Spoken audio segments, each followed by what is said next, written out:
আচ্ছা, তুমি যার ফোন নম্বর দিয়েছিল সে কে হয়? দাদা। কেমন দাদা? এমনি দাদা নর্মাল। কোথায় পরিচয় হয়েছে? আমি যেখানে আগে পড়তাম ওখানে।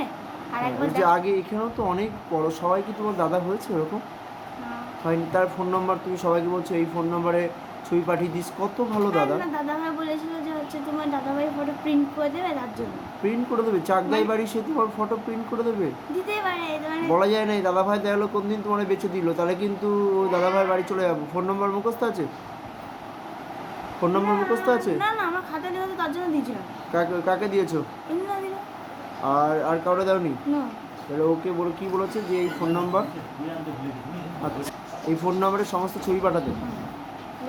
অন্য অন্য চাকদাই বাড়ি তার সাথে তোমার সাথে তার দেখা হয়?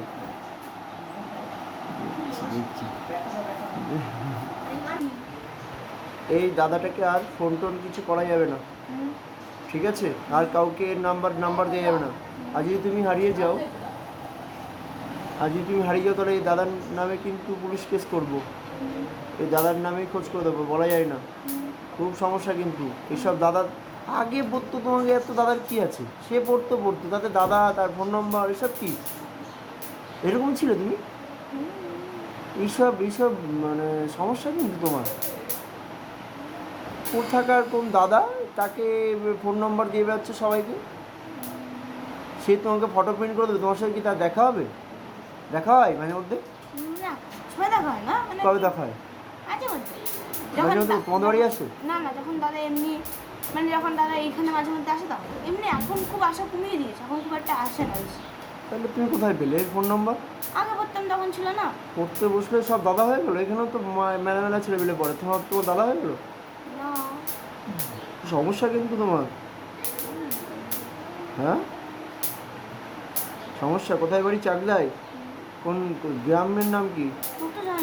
শুধু ফোন নম্বর জানো? ঠাম্মা জানে এটা? বাবা জানে? যদি হারিয়ে যাও কোথায় খুঁজে পাবো তোমাকে? বিষয়টা বাড়িতে আলোচনা করবো ঠাকুমা নিয়ে সবাই মিলে বসবো। দেখছি বিষয়টা নিয়ে। আমার ঠিক লক্ষণটা ভালো থাকছে না কিন্তু। লক্ষণটা আমার ভালো ঠেকছে না। যে তোমার রাস্তায় পরিচয় তার তুমি ফোন নম্বর নিয়ে নাড়াচাড়া করবা, ঠিক ভালো ঠেকছে? কি বলছো সোহা, কি বলছো? ভালো ঠেকছে? বিষয়টা ভালো লাগছে? রাস্তায় পরিচিত তার ফোন নম্বর তুমি নেবে, তাকে ফোন অন্য কাউকে বলবে যে ওই মোবাইলের সব ফোনের ছবিগুলো পাঠিয়ে দে। বাবা মা চেনাশোনা হলে তাই তুমি যদি বেঁচে দেয় তোমাকে, কি করবা? সোহা কি বলছে খেয়াল করেছো? হ্যাঁ, রাস্তায় পরিচয় যদি তোমাকে দেখা গেলো বিক্রি করে দিল, বাসন মাজা কাজ দিল, কি করবা তখন? এটা ঠিক হচ্ছে? এই বিষয় নিয়ে তোমার বাড়িতে আমি আলোচনা করবো। ঝাম করে তোমাদের নিখোঁজ পিটি, তখন আমরা কোথায় যাবো? এই জন্য আমরা ভিডিও করে রাখলাম। ফোন নাম্বারটা দিয়ে দিও আমাকে। এসব লক্ষণটা ভালো না। কোথাকার কি দাদা পড়তো, এখানেও তো পড়ে। হাজার দাদা রকম হয়েছে, একটা পার্সোনাল দাদা হয়েছে যে ফোন নম্বর দেওয়া যাবে তাকে? ওখানে হয়ে গেল। কোথায় সে কোচিং?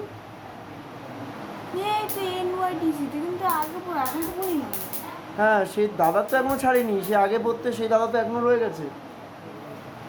এটা কি ঠিক? তাহলে বাড়িতে বলা উচিত তো? তোমার বাড়িতে আমার বলা উচিত না? উচিত না? উচিত তো? বিষয়টা খেয়াল থাকলো তো? ঠিক আছে। সোহা থাকলো, সোহা প্রমাণ হিসেবে। আর এই যে তুমি থাকলে, কোনো এডিট করা ছবি না, তুমি নিজে মুখে বলেছো, আর এটা প্রমাণ আছে। ভদ্র আমাকে বলছি যে দাদা এই একটা মোবাইল নাম্বার ও দিতে বলছে, কে হয় ওর? আগে আমি দেখে নিই কে হয়, তারপরে দিব, আগেতে দিও না। দেখলো, তুমি অন্য কার ফোন নম্বর কেন দেবে? আর সে তোমার সাথে পড়ে না, তার কোনো পারিবারিক যোগাযোগ নেই, তাই তো? দাদা কাকা বাবা না যদি তোমার চুরি করে বেঁচে দেয় বিদেশে, কোথায় যাবো তখন? কোথায় খুঁজবো? এসব হয়তো দুনিয়াতে, নাকি হয় না? তুমি এইসব লোকের সাথে সম্পর্ক রাখো? দেখছি বড় বাবাকে বলছি, ঠিক আছে।